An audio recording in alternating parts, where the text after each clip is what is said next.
Ya, pemirsa, puluhan nasabah investasi bodong berunjuk rasa di kantor PT Anugrah Sahabat Nusantara di Jalan Sunter Agung, Tanjung Priok, Jakarta Utara.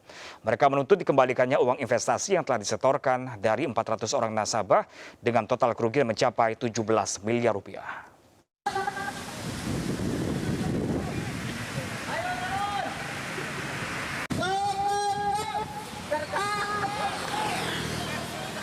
Dengan membawa spanduk dan poster, para nasabah investasi bodong Mimiles menggelar aksi unjuk rasa di kantor PT Anugrah Sahabat Nusantara di Jalan Sunter Agung, Tanjung Priok, Jakarta Utara. Sambil berorasi, mereka meminta pemilik investasi Mimiles untuk bertanggung jawab atas 400 membernya dan menuntut dikembalikannya uang investasi yang telah disetorkan. Dengan menyetor uang, para member ini dijanjikan berbagai macam hadiah. Namun setelah menyetor uang ratusan juta hingga miliaran rupiah, hadiah yang dijanjikan tidak kunjung diberikan. Bahkan para member yang melakukan investasi melalui online ini harus menelan kerugian hingga miliaran rupiah karena tidak lagi bisa menemukan pemilik investasi Mimiles. Kami ini adalah member Mimiles dari tahun 2019. Kami butuh makan, kami butuh uang kami dikembalikan. Keluarga kami ada yang sudah meninggal, uangnya ada di Bapak Kamal Taracan. Kembalikan, hanya itu tuntutan kami. Para nasabah member investasi bodong ini mengancam akan terus menggelar aksi dan berencana akan menduduki kantor tersebut hingga ada niat baik pemilik investasi. Dari Jakarta, Sofian Firdaus, iNews melaporkan. Direktorat Tindak Pidana Ekonomi dan Khusus Bareskrim Polri kembali menyita aset tersangka kasus penipuan binomo Indra Kents berupa bangunan dan tanah di Medan, Sumatera Utara.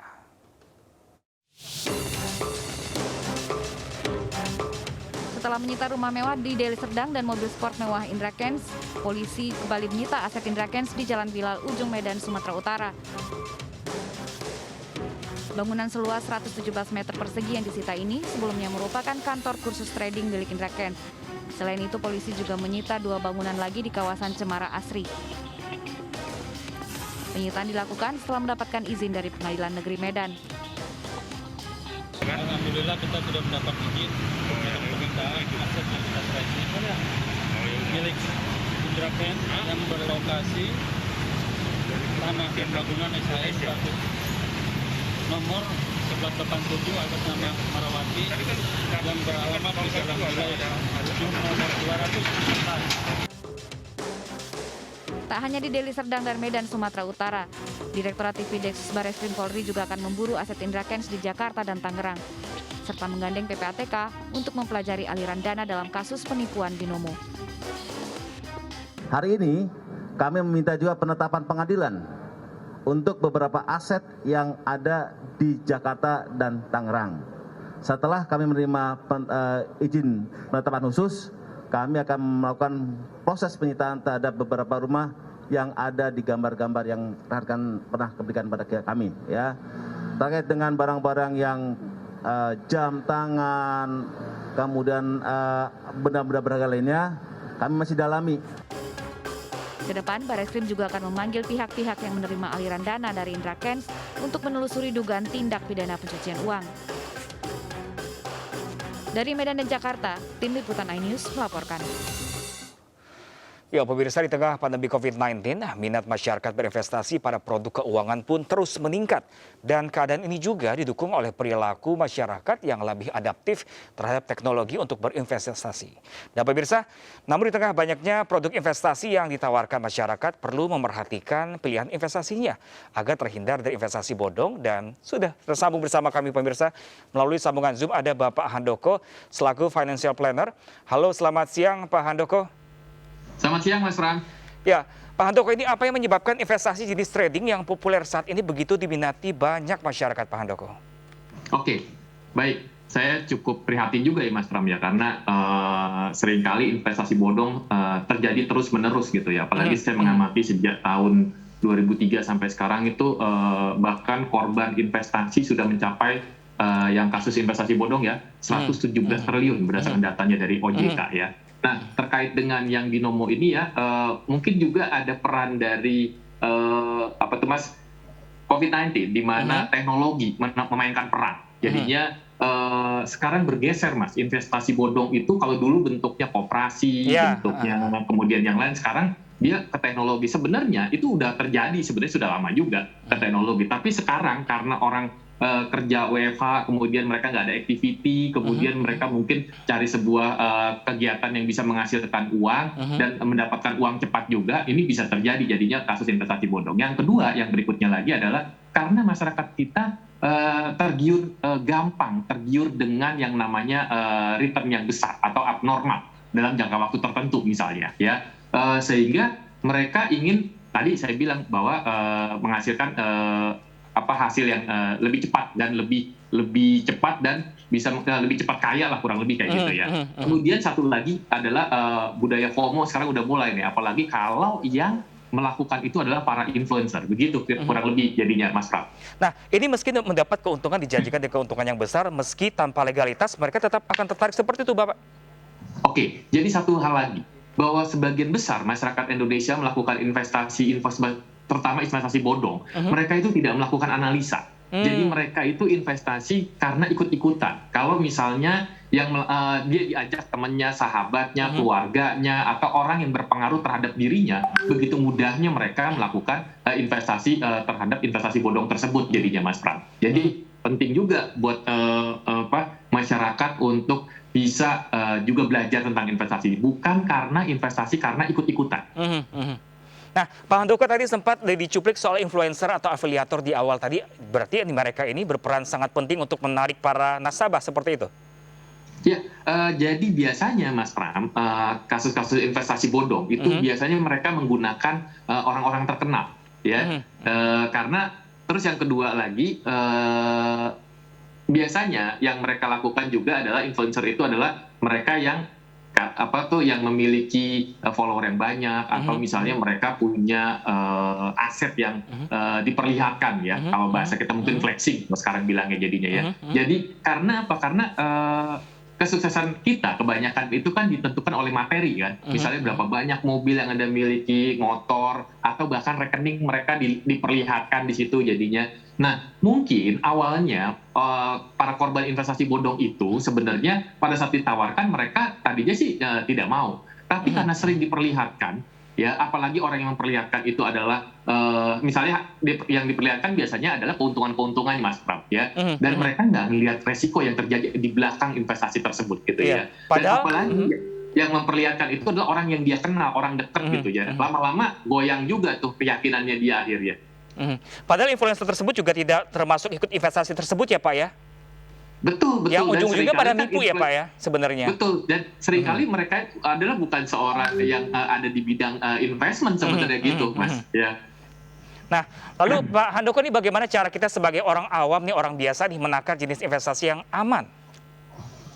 Oke, saran saya adalah kita harus lihat apakah produk itu diregulir oleh pemerintah. Dalam hal ini misalnya OJK atau Bapepti misalnya, kalau dia komoditi misalnya. Kemudian produk dan perusahaannya legal atau tidak, ya.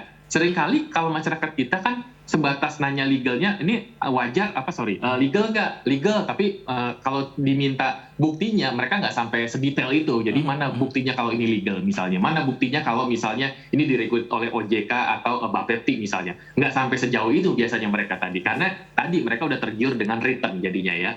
Apalagi kalau memang returnnya benar-benar terjadi. Padahal sebenarnya itu awalnya dipancing aja gitu, supaya mereka mau invest lebih besar lagi gitu kan jadinya. Ya, kemudian nggak ada tuh investasi yang digarantit, Mas, sebenarnya, ya.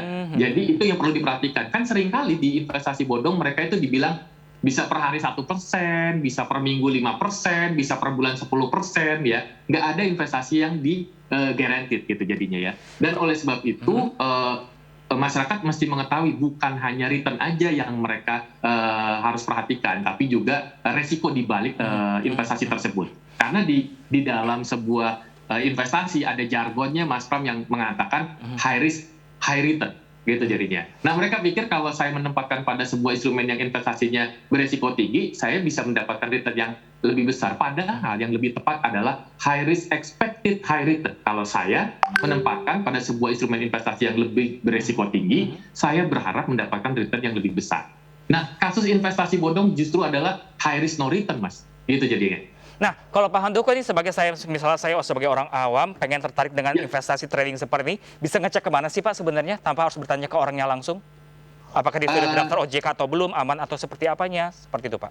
Oke, sebenarnya bisa cek aja Mas di OJK kalau dia di finance ya, misalnya di institusi jasa keuangan, atau di Bapepti misalnya bisa ngecek itu komoditi. Plus biasanya investasi bodong itu nggak jauh dari itu tuh Mas. Kalau nggak komoditi, kalau nggak financial asset, kurang lebih seperti itu. Oh ya. Pak, ini selain investasi trading seperti saat ini sedang viral dan sedang populer ini, sebenarnya apa aja sih Pak investasi yang jenis yang cocok untuk masyarakat Indonesia khususnya? Baik, masyarakat mungkin saat ini udah familiar misalnya dengan deposito ya, walaupun mungkin memang sekarang deposito itu returnnya kecil sekali ya, misalnya nggak sampai 2% ya bahkan ya, atau 2-3% tergantung jenis bank buku berapa tuh si bank tersebut ya. Kemudian belum lagi dipotong pajak, mungkin itu juga jadi alternatif ya. Kemudian obligasi bisa jadi alternatif, yaitu contohnya ORI ya, yang selalu dikeluarkan oleh pemerintah ya. Kemudian logam mulia yang investasi real itu bisa jadi alternatif juga bagi masyarakat ya. Atau kemudian bisa juga ke reksadana yang yang sekarang juga mulai tren juga buat masyarakat, karena kalau saya cermati ya, Mas Pram, ternyata ada pertumbuhan yang sangat signifikan di investor pasar modal. Misalnya adalah contoh selain itu tadi saya bilang bisa juga dengan catatan mereka harus mempelajari dulu produknya, karena di investor pasar modal terjadi kenaikan kurang lebih 93% jumlah investor dari tahun 2020 ke 2021 ya, itu sekarang 7,48 juta kalau nggak salah, jadi 3,88 sebelumnya. Jadi itu juga bisa yang mendorong masyarakat, karena sekarang begitu maraknya sosial media tentang produk-produk investasi, sehingga mereka juga pengen nggak mau ketinggalan, tapi sayangnya nggak mau ketinggalannya mereka itu tidak dibarengi dengan analisa, itu Mas Pram. Kurang smart istilah Pak ya? Ya. Nah Bapak, ini kalau perlu nggak Pak ada standar khusus atau nominal modal yang aman untuk seseorang yang baru memulai investasi? Sebenarnya nggak ada, tapi paling tidak gini, misalnya contohnya kalau melakukan investasi sebaiknya mereka gunakan itu idle cash, atau idle cash itu uang di luar, misalnya uang belanjanya dia, rumah tangga misalnya gitu ya. Atau supaya apa? Supaya misalnya jangan sampai ini uang tadi buat uang jangka pendek, dia bilang investasi kan sebenarnya untuk jangka panjang kan, gitu ya. Jangan sampai kebutuhan jangka pendek, tapi diambil tuh yang tadinya investasi untuk jangka panjang, karena kebutuhan akhirnya diambil. Pas pada saat lagi melakukan investasi turun lagi misalnya. Nah itu jadi harus diperhatikan oleh masyarakat kita. Dan saya cermati juga sekarang investasi nggak butuh modal yang besar-besar banget loh sebenarnya, Mas Pram ya. Misalnya contoh apa Pak Handoko? Deposito tuh hanya 10 juta. Obligasi retail mungkin di range 10 sampai 15 juta. Kemudian reksadana itu hanya 100.000, bahkan ada yang puluhan ribu. 100.000? Saham itu hanya satu lot. Satu lot itu kan 100 lembar. Kalau harga sahamnya 500 perak misalnya, 500 kali 100 hanya 50.000 berarti kan. Jadi dengan logam mulia mungkin kita bisa beli, kalau 1 gramnya mungkin kurang lebih sekarang di kisaran 900 sampai 1 juta. Tapi kan kita bisa beli yang 0,5-nya gram misalnya atau berapa. Jadi itu bisa kita lakukan. Jadi intinya ini modal untuk investasi jangan sampai memotong modal untuk kebutuhan hidup sehari-hari. Seperti itu Pak Handoko. Betul. Nah, Pak Handoko, jika mengarah pada investasi jenis trading atau robot trading yang menjanjikan high risk dan high return nih Pak Handoko, ada nggak alarm atau red flag yang ketika suatu investasi sudah hampir pasti harus dihindari Bapak? Misalnya ada tanda-tanda seperti bisa kita waspadai jika investasi ini adalah bentuk dari bodong, seperti itu. Oke, baik. Yang pertama ya, Mas Pram, satu, apakah dia diregulir oleh pemerintah apa enggak? Apakah OJK atau Bapepti misalnya? Yang kedua, hati-hati dengan member get member tuh biasanya ya. Kalau member get member, nggak semua member get member itu investasi bodong ya, tapi beberapa ada yang terjadi itu ya. Kemudian yang berikutnya lagi adalah lakukan analisa, jangan lupa, jangan ikut-ikutan ya. Kemudian transparansi itu penting ya. Contoh, kalau di pasar modal Mas Pram, kalau Anda mau lakukan investasi, maka itu Anda buat namanya segregated account atau akun yang terpisah ya. Jadi sementara kalau di investasi bodong biasanya dia ke individunya atau ke perusahaannya, dan kita nggak tahu tuh benar-benar dikelola apa enggak tuh uang kita jadinya ya.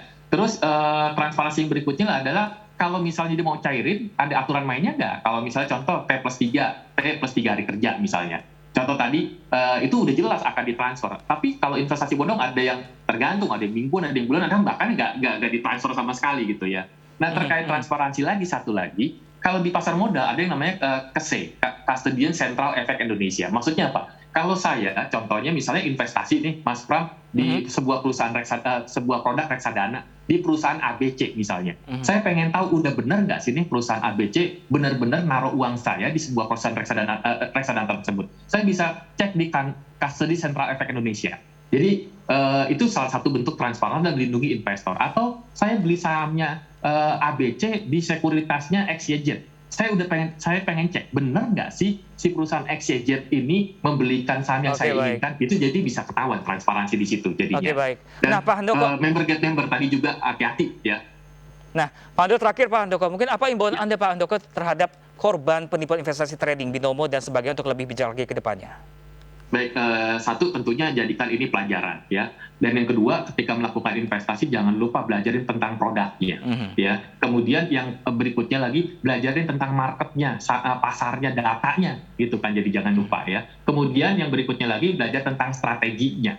Kemudian yang berikutnya lagi belajar juga tentang dari orang yang ahli, yang kompeten maksud saya jadinya ya. Bukan cuma yang ikut-ikutan tadi. Yang berikutnya lagi belajar mengelola emosi. Kebanyakan, Mas Pram, orang kena investasi bodong karena tadi nafsu ya, Pak Handoko ya? Gampang dipengaruhi gitu ya jadinya. Apalagi nggak tanpa analisa. Dan terakhir, teori doang tadi yang kalau saya sebut itu hanya teorinya, jangan lupa action. Jadi Anda udah tahu nanti plus minusnya seperti apa, prosedurnya seperti apa. Baik. Demikian, Mas Pram. Oke, baik. Terima kasih banyak Pak Handoko selaku financial planner. Semoga informasi tadi juga menginspirasi masyarakat umum di luar sana untuk memulai investasi dengan sukses dan juga pastinya aman. Terima kasih banyak Pak Handoko. Terima kasih, Mas Pram. Ya, pemirsa, usai jeda berikut IMNC News Today akan segera kembali dengan rekan saya, Anggi Pasaribu. Tetaplah bersama kami.